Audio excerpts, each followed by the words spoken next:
In a previous video, I made the claim that your who, the target audience you're trying to attract, dictates your what, the kind of content you make to speak to them, to attract them. Basically, the punchline is the who dictates the what. Now, I had some feedback and I had a question where a person said, I know my audience, Mo. I don't need to figure that out. My issue is, how do I figure out what to talk about that will actually connect with them? Apparently, there's not a connection being had with the things that this person is saying to their target audience that they know about. In this video, we're going to talk about exactly how to figure that out.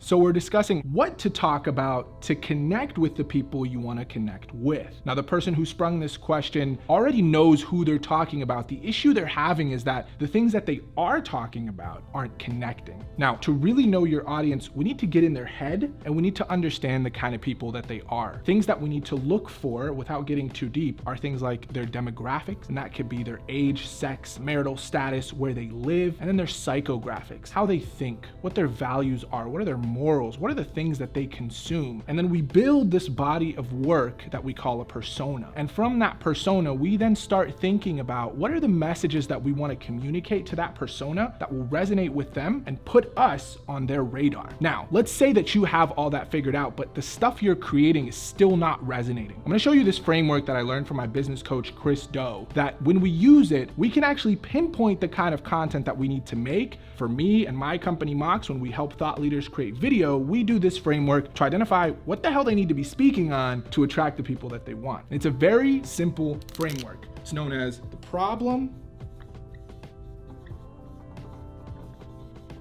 the risk,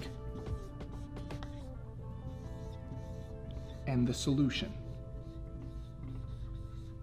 So the first thing we want to identify is the problem. And we hear this all the time, especially if you're in the branding space. But if you're creating content, before you even create that content, you need to live in the pain of the person that you're talking to. There's basically one thing that everyone wants, regardless of who your audience is. They're in a current state in their life, and they want to get to a desired future state. Your responsibility as a business owner or content creator, somebody that offers a service or a product, is to bridge that gap. But the only way to know how to bridge that gap is to really live in their pain. What is stopping them from going from their current state to the desired state? And then you become the person that informs them or entertains them or inspires them to shift that needle towards the right direction. So let's crystallize this with an example. For the sake of this whole framework to make sense to you, I'm going to say that I'm a person who helps boss moms. So stay-at-home moms that are trying to run an online business. And I'm a business coach. And that's the kind of content that I'm trying to make. And that is my target audience that I'm trying to help. So we're going to use one problem, one risk, and one solution for this example to really make sense.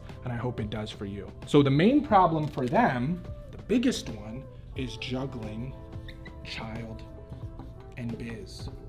Now we can take this to an extreme, like what is the real problem here for juggling child and biz? It could be maybe time management. Maybe this person is a single parent. Maybe this is content that's being made during COVID, so everyone's at the crib.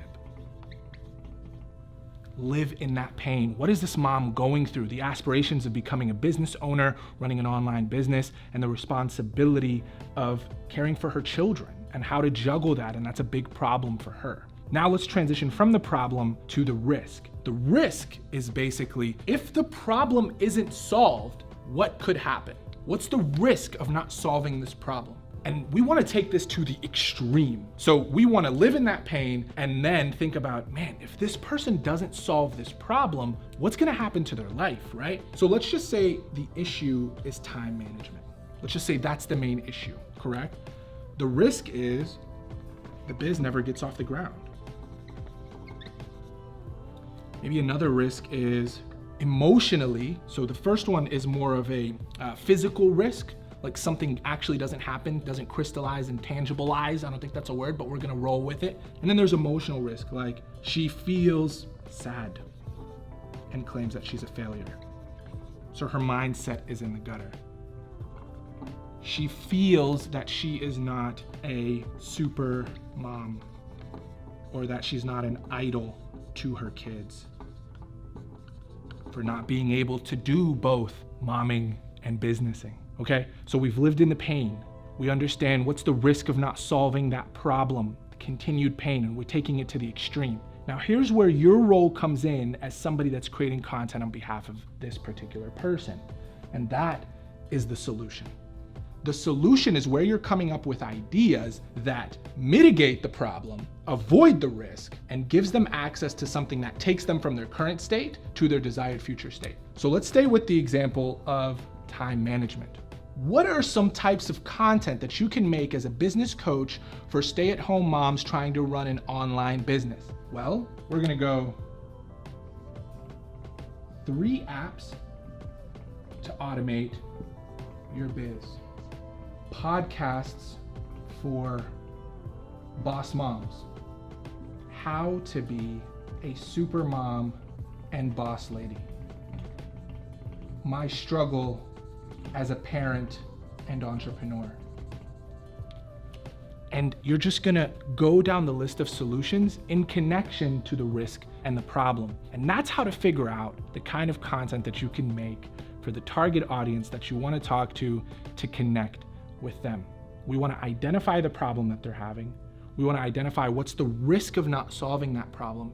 And then we gotta get creative because we know them and now we know their problems. What are some of the things that they need to hear from us to feel acknowledged, seen, and heard that takes them from their current state to their desired future state? So I hope that helps you to figure out what kind of content you can make to connect with the people that you're trying to attract and the people that you're trying to serve. Other than that, that's it. Peace. Hey, hi, hello, I go by the name Moismai. I just wanted to thank you so much for making it to the end of this video. It means a lot to me, your time and attention. If you enjoyed this video or you found it helpful, please go ahead and leave me a like down below, comment, and gently caress that subscribe button for more videos around video marketing, communicating effectively on video, and my favorite, personal development. Other than that, thank you for being here, and I'll see you in the next one.